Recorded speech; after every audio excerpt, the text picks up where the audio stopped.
My name is Rachel Turner, and the night my mother made my 6-year-old daughter sleep on the floor was the night I finally understood that family and home are not the same thing. It was Christmas Eve. 39 relatives filled my parents' house, plates clattering, wine glasses chiming, voices layered on top of each other in forced cheer. I had driven 4 hours after finishing a 12-hour shift at the hospital because my mother insisted we had to be there. "The whole family will be here," she said. "Don't be dramatic. It's one night." I brought gifts. I brought desserts. I brought my daughters in matching red sweaters. What I didn't bring was a hotel reservation, because she told me clearly, "You're staying here. We have room." That was the first lie. The second lie came after dinner. My youngest accidentally knocked over a glass of apple juice near the living room rug. It wasn't even a spill, just a splash. I grabbed napkins immediately, but my mother stood up as if someone had insulted her personally. "This is exactly why I didn't want children running through the house," she said loudly enough for everyone to hear. The laughter in the room didn't stop. It just changed tone. My sister rolled her eyes from across the table. "You always make everything chaotic," Mom continued. I swallowed my reply. I've learned over the years that reacting only feeds her performance. I cleaned the spill and told my daughters to stay close to me. I thought that was the end of it. It wasn't. When people began choosing sleeping arrangements, my mother walked down the hallway carrying 2 thin sleeping bags. She dropped them in the den, right on the hardwood floor. "You and the girls can sleep here," she said flatly. I looked past her. Both guest bedrooms were empty. The air mattress from last year was leaning against the wall untouched. "Mom," I said carefully, "you told me we'd have the guest room." "Plans changed," she replied. My sister laughed from the kitchen doorway. "Should have booked a hotel." The words echoed, harder than the sleeping bags hitting the floor. My 6-year-old tugged my sleeve and whispered, "Are we camping?" That was the moment something inside me shifted from hurt to clarity. This wasn't about space. This wasn't about logistics. This was about control, and I was done participating in it. I crouched down beside my daughters and forced my voice to stay calm. "Go grab your backpacks," I whispered. My oldest frowned. "But Grandma said, 'Pack your things, babies,'" I repeated gently. There was no anger in my tone, just certainty. That certainty scared my mother more than if I had shouted. She stepped forward quickly. "Where are you going?" she demanded. "Home," I said. The room went quiet, not because anyone cared about my comfort, but because I had broken the script. I wasn't supposed to leave. I was supposed to swallow it. My father looked up from his recliner but didn't stand. He never stands. "It's almost midnight," he said. "Don't be dramatic." Dramatic. The family word for boundary. My sister leaned against the wall with her wine glass. "You're ruining Christmas," she said. I met her eyes evenly. "No," I replied. "I'm ending it," my daughters walked back into the den with their small backpacks. One held her stuffed rabbit tight against her chest. I zipped up their coats while 39 relatives pretended not to watch. No one stopped us. No one said maybe we should adjust rooms. No one offered compromise. That told me everything I needed to know. We left at 11:07 p.m. I remember the time because I looked at the dashboard clock when I pulled out of the driveway. Snow was falling lightly, the kind that softens the world. Inside the car, it felt heavy. My oldest sat quietly in the back seat. After a few minutes, she asked, "Did we do something bad?" That question stayed with me longer than my mother's words ever would. "No," I said softly. "We didn't." She nodded slowly and looked out the window. When we got home, I tucked them into their own warm beds. I sat at the kitchen table alone with the Christmas lights blinking in the corner. My phone started buzzing almost immediately. First, my sister, "You're unbelievable." Then my mother, "You embarrassed me." Then another from my sister, "Mom is crying." I didn't answer. Not because I didn't care, because I was thinking. For 9 years, I had been quietly funding their comfort. When Dad lost his job, I stepped in. When Mom said they were short on the mortgage, I transferred money. When HOA fees went up, I covered them. I paid their car insurance. I paid half their property taxes 1 year. I never announced it. I just set everything on autopay because it was easier than the guilt calls. That night, instead of responding to the texts, I opened my laptop. I logged into my banking app, and one by one, I began canceling every recurring transfer. The process took 47 minutes. First, the mortgage autopay, $940 every first of the month, routed from my checking account to their lender for the past 4 years. I clicked Cancel Recurring Payment and confirmed. The interface asked if I was sure. I was. Next, the HOA fees, $230 quarterly, canceled. Then, the car insurance. For both their vehicles, $185 monthly, canceled. The utility supplement I had been covering during winter months, $120, canceled. The streaming subscriptions bundled under my account, canceled. Even the small things, the grocery delivery service, the pharmacy auto refill, the annual home warranty. One by one, I severed the financial lifelines I had thrown them over the years. I didn't send a group text. I didn't post a vague status update. I didn't call my sister to warn her. I simply removed my name from their stability. When I finished, the screen showed 0 active transfers. The autopay history stretched back 9 years, every month, every quarter, every emergency, just this once that had become permanent. I stared at the list for a long moment. It looked like a timeline of my own erasure. Then I closed the laptop and went to bed. My daughters slept soundly in their own rooms, surrounded by blankets and pillows, not sleeping bags on hardwood. That was enough. The next morning, my phone buzzed with a text from my mother. "I hope you're feeling better after your tantrum." I read it twice, then archived it without responding. The second day, my sister sent a photo of the Christmas tree with the caption, "Hope you enjoyed your dramatic exit." I didn't reply. On the third day, the calls started. First, 1 missed call from my father, then 2, then 5 in rapid succession. Then my sister, then my mother again. Then a text from my father, "Call us immediately. Something is wrong with the bank." I waited 2 hours before answering. When I picked up, my mother's voice came through high and thin, stripped of the performance from Christmas Eve. "What did you do?" she demanded. I kept my voice level. "What do you mean?" "The mortgage payment bounced," she said, breathless. "The insurance lapsed. The HOA sent a violation notice." I sat down at my kitchen table. "Yes," I said calmly. "What do you mean, yes?" She shrieked. "You can't just stop paying our bills." I looked at the sleeping bags still rolled up in the corner of my hallway, where I had tossed them when we got home. "Why not?" I asked quietly. "You told me to book a hotel." There was a pause on the other end of the line, the kind that happens when someone realizes the argument they prepared doesn't fit the situation anymore. "That was different," my mother said sharply. "That was about space." I let the silence stretch. "And this is about stability," I replied evenly, "which apparently is also conditional." I could hear my sister in the background. "Put it on speaker," she snapped. A second later, her voice joined the call. "You're seriously punishing us over a sleeping arrangement?" I almost laughed. "It wasn't the floor," I said calmly. "It was the message." "You're twisting this," she shot back. "No," I replied. "I'm responding to it." My father's voice cut in, quieter than the others. "We didn't think you'd actually leave." That admission sat heavily between us. "You didn't think I would enforce a boundary," I corrected gently. He didn't argue. He knew that was true. For years, they had tested small lines, asking for a little help. A little more, just until next month. Each time I complied, the line moved. This time I had moved it back. "The bank won't wait," my mother insisted. "The mortgage is due in 3 days." I leaned back in my chair. "Then you should call them." Silence again. "We don't have the money," she said finally.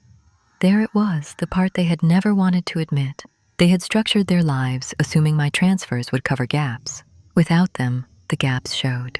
"You could transfer it back," my sister said, her tone softening slightly. "Just until we figure this out." I closed my eyes briefly. This was the moment that defined patterns. "No," I said. The word wasn't loud. It was steady. My mother inhaled sharply. "You're abandoning your family." The irony almost broke me. "You made my 6-year-old sleep on the floor," I replied calmly. "You told me I was dramatic for wanting a bed." My father exhaled slowly, like he was piecing something together. "This isn't about money," he said quietly. "No," I agreed. "It never was. It was about respect.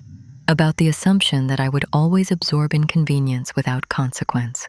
"What are we supposed to do?" my sister asked, sounding less angry now and more uncertain. That shift mattered. "Recalculate," I said. "Like adults." The line went quiet again. Not chaotic, not explosive, just exposed. For the first time, They were experiencing the weight of their own choices without my cushion, and the silence that followed felt different. It felt like realization. For the next 12 hours, my phone did not stop ringing. It was as if they believed persistence would reset the system. My mother left 6 voicemails, each one escalating slightly in tone. The first was controlled, "Call me back." The second defensive, "This is unfair." The third emotional, "We didn't mean it like that." By the fourth, her voice cracked. "Rachel, please." My sister alternated between anger and negotiation. "You're making this worse. We'll apologize. Just transfer it back and we'll talk." I listened to every voicemail without responding. Not out of cruelty, out of clarity. I needed them to sit with it. By evening, my father called again. I answered this time. His voice was stripped of frustration. "We're going to miss the mortgage payment," he said quietly. I didn't interrupt. "We've been relying on your transfers longer than we should have," he continued. That sentence felt like a crack in a dam. "I know," I replied. There was no accusation in my tone, just acknowledgement. He exhaled slowly. "We thought we had more time." "You had 9 years," I said gently. Silence. "I should have never let it get that far," he admitted. That was the first time I had heard him speak without defense. "You didn't let it get that far alone," I replied. "I enabled it." That word surprised him. "Enabled?" "I kept paying without questioning the pattern," I said. "That's on me. Responsibility when shared sounds different." My mother's voice appeared faintly in the background. "What did she say?" He covered the phone briefly before responding. Then he returned to the line. "Your mother says we can take out a short-term loan. That's probably wise," I said. The practicality in my tone seemed to settle him. "You're not going to reverse the payments?" he asked quietly. No, there was no edge in it. Just finality. He didn't argue this time. "Then we'll figure it out," he said after a moment. That was the shift. Not pleading, not blame, ownership. After I hung up, my phone lit up again. This time, it wasn't a missed call. It was a bank notification. Insufficient funds, mortgage payment declined. I stared at the alert for a long moment, not with satisfaction, not with regret, just awareness. They had built comfort on an invisible foundation. Now that foundation was gone. The next morning, I received a single text from my sister. No emojis, no sarcasm, just 4 words. "We understand now." That was the first honest message of the entire week. And it changed the tone of everything that followed. The week that followed was the quietest our family had ever experienced. No dramatic confrontations, no passive-aggressive group messages, just silence and effort. 3 days after the mortgage payment bounced, my father called again. His voice was steady this time, not panicked. "We met with the bank," he said. "They're restructuring the payment schedule." "We sold the second car," he added.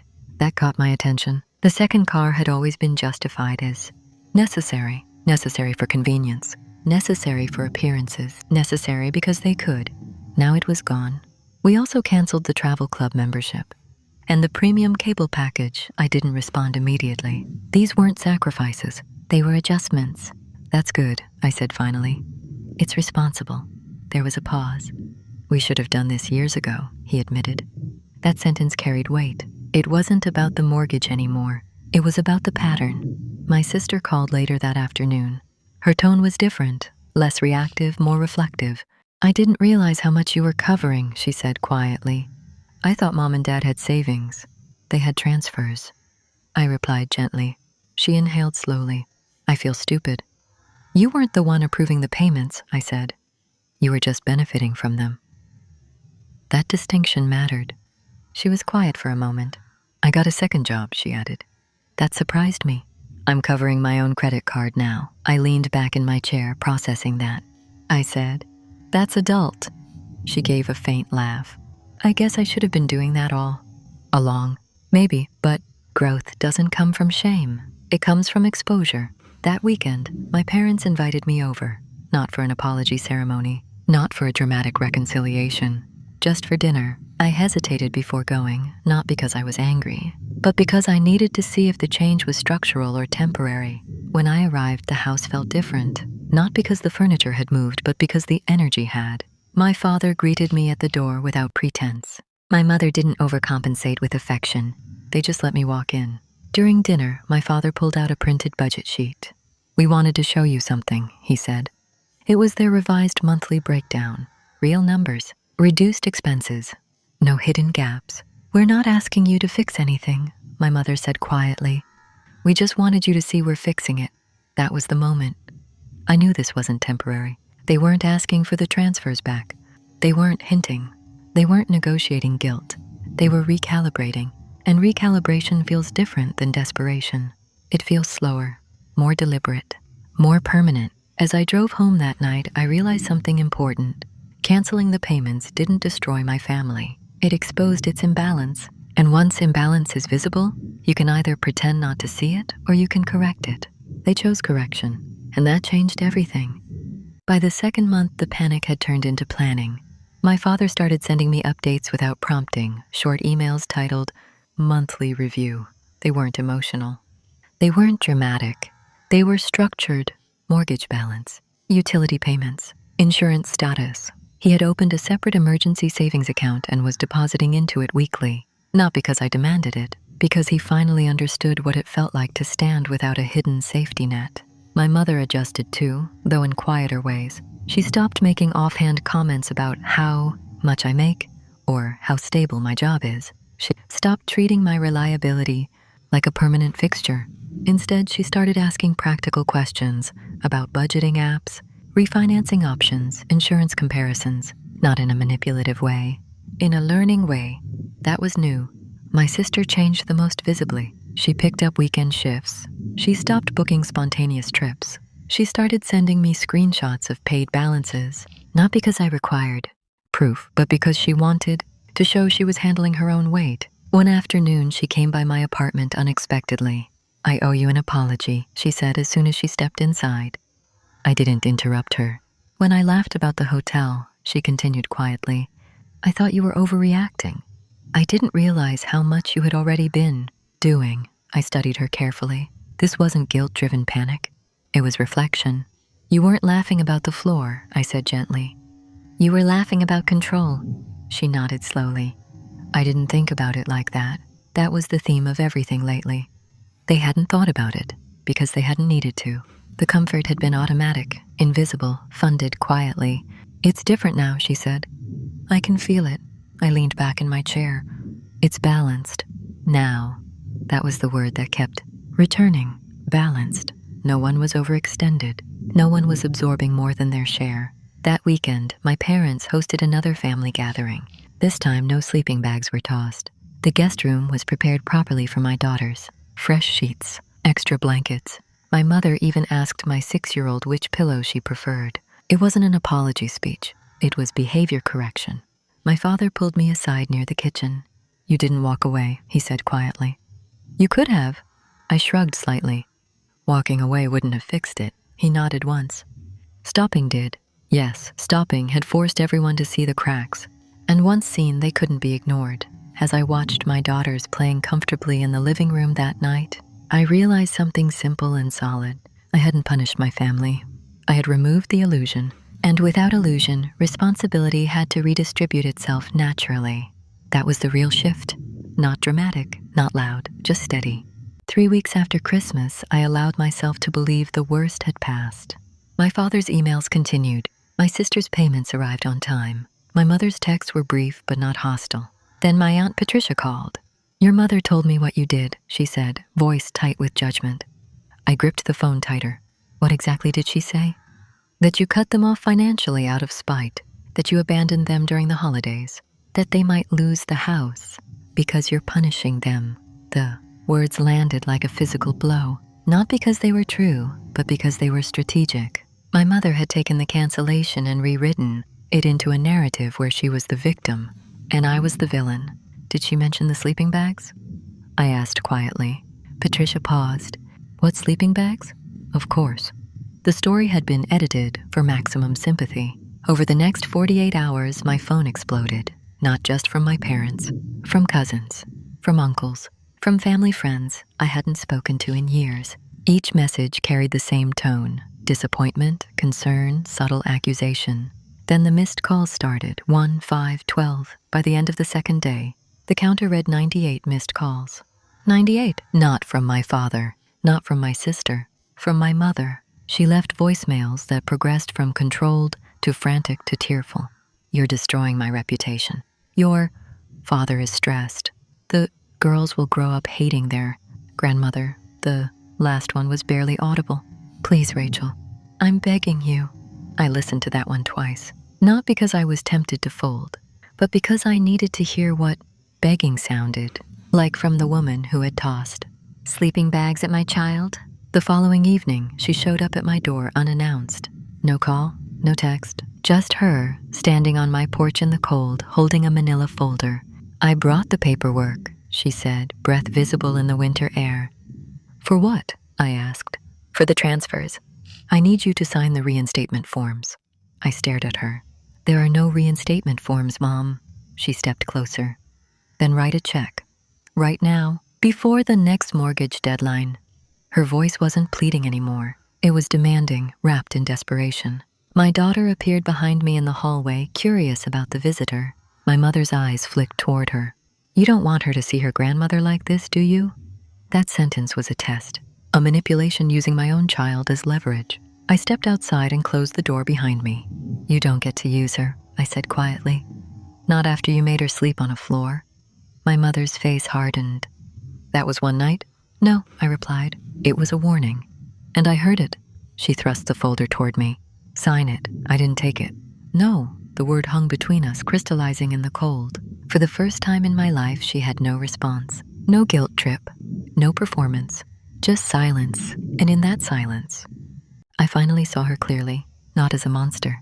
Not as a villain. As a woman who had never been told no by the daughter she trained to always say yes. I walked back inside and locked the door. The folder stayed on my porch. The next morning it was gone, but the boundary remained. The next morning I half expected a new wave of chaos. Instead there was nothing. No missed calls, no messages, no social media posts hinting at betrayal. Just silence, the kind that follows a failed ultimatum. 3 days passed before my father called. His voice was measured, not frantic. Your mother shouldn't have come over, he said quietly. It wasn't quite an apology, but it was acknowledgement. She's scared, he added. Scared of what? I asked. He paused. Of losing control. There it was. Not losing the house. Not losing stability. Losing control. For years, my compliance had been the stabilizer. My quiet transfers, my yeses, my absence of protest. Removing that had shifted the power balance in a way she wasn't prepared for. The bank approved a restructuring, he continued. We're on a tighter payment schedule. But it's manageable. I didn't react immediately. You handled it, I said calmly. He exhaled slowly. We had to. That sentence carried more growth than anything he'd said before. That evening, my sister came over with groceries. Not as a gesture of guilt, but as a practical offering. She sat at my kitchen table and didn't mention money at all. Instead, she asked about my daughter's school projects. She asked how my work schedule was. She listened without defensiveness. Mom's embarrassed, she said finally. Not about the house. About the calls. I nodded. She crossed a line. My sister stared down at her hands. She's not used to being told no. Neither was I replied. The difference was, I had learned to absorb it. My mother had not. A week later, my father stopped by again, this time without urgency. He stood in my doorway, hands in his coat pockets. We paid the mortgage on our own this month, he said quietly. There was pride in his voice. Not defiance, not ego. Pride rooted in effort. Good, I said. He nodded. It felt different. How? Stable. That word again. Stable.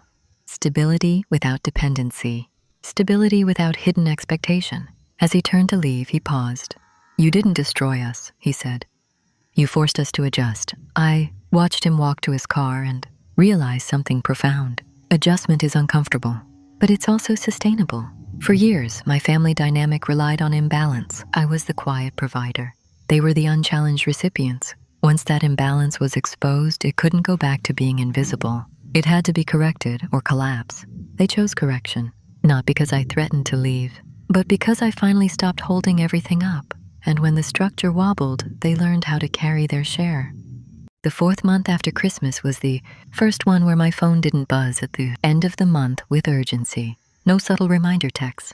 No just checking in messages that carried hidden expectations. My father sent his monthly update without prompting. The spreadsheet looked cleaner this time. Fewer discretionary expenses, a small but growing emergency fund. The mortgage payment marked cleared. I stared at that word longer than I expected. Cleared. For the first time in years, they had cleared something without my intervention. My mother called later that evening. Her voice wasn't sharp. It wasn't pleading. It was steady. "I wanted you to know," she said. "We're covering everything ourselves. Now," I nodded even, though she couldn't see me. "That's good." There was a pause. "I didn't realize how much you were carrying," she admitted quietly. That sentence mattered more than any apology, because it acknowledged weight. For 9 years, I had carried it silently, not because I was obligated, but because I was conditioned to absorb. "You didn't ask me to stop," she added. I swallowed. "You didn't give me space to." Silence. But this silence wasn't tense. It was understanding settling in. A week later, my daughters spent the night at my parents' house again. This time, the guest room was prepared properly. Fresh sheets, night lights plugged in, extra blankets folded neatly at the foot of the bed. When I picked them up the next morning, my 6-year-old ran toward me excitedly. "Grandma made pancakes," she said. No confusion, no question about whether they were in trouble, just normalcy. That difference was everything. My father walked me to the driveway. "You know," he said, "when you canceled those payments, I thought you were abandoning us." I looked at him calmly. "I thought you abandoned me at Christmas." He didn't argue. He nodded slowly. Fair. That word held weight. Fair, not dramatic, not exaggerated, just balanced. Over the next few weeks, something subtle shifted in our conversations. My mother stopped referring to my support as something we could fall back on. My sister stopped joking about booking hotels. Even extended relatives stopped sending passive-aggressive messages. The narrative had recalibrated, not because I defended myself loudly, but because I removed the invisible support that made disrespect sustainable. I hadn't destroyed the family. I had exposed the imbalance, and once exposed, it couldn't be ignored. The house still stood. The mortgage still existed. But now it was built on effort, not entitlement. A year later, Christmas came again. Same house, same relatives, same living room rug. But the atmosphere felt different, lighter, steadier. I arrived with my daughters, not tense, not bracing for correction. The guest room was ready before we even walked through the door. Fresh linens, pillows fluffed, night lights plugged in, no sleeping bags in sight. My mother greeted us at the entrance, not with performance, but with something quieter. "I'm glad you're here," she said. No commentary, no hidden edge, just that. During dinner, there were no jokes about booking hotels, no comments about chaos, no subtle reminders of past conflicts. Instead, my father raised a glass and said something simple. To learning. It wasn't a dramatic speech.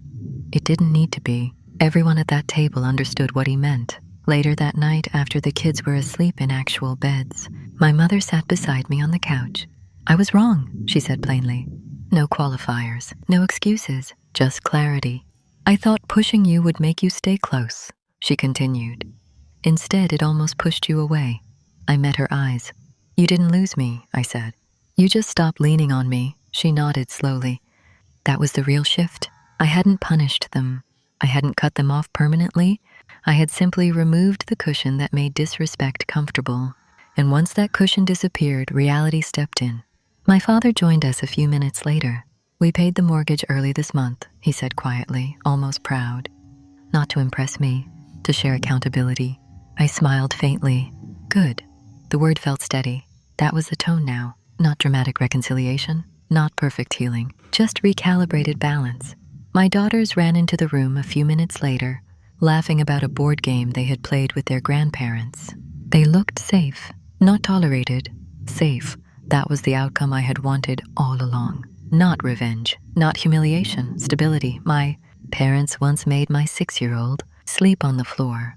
They thought I would absorb it quietly, like I always had. Instead, I quietly canceled the payments that had been holding their comfort in place. They called it abandonment. I called it alignment, and alignment changed everything. Love without boundaries becomes exploitation. Boundaries without love become exile. But boundaries with love create balance. That was the lesson. Not loud, not explosive, just permanent.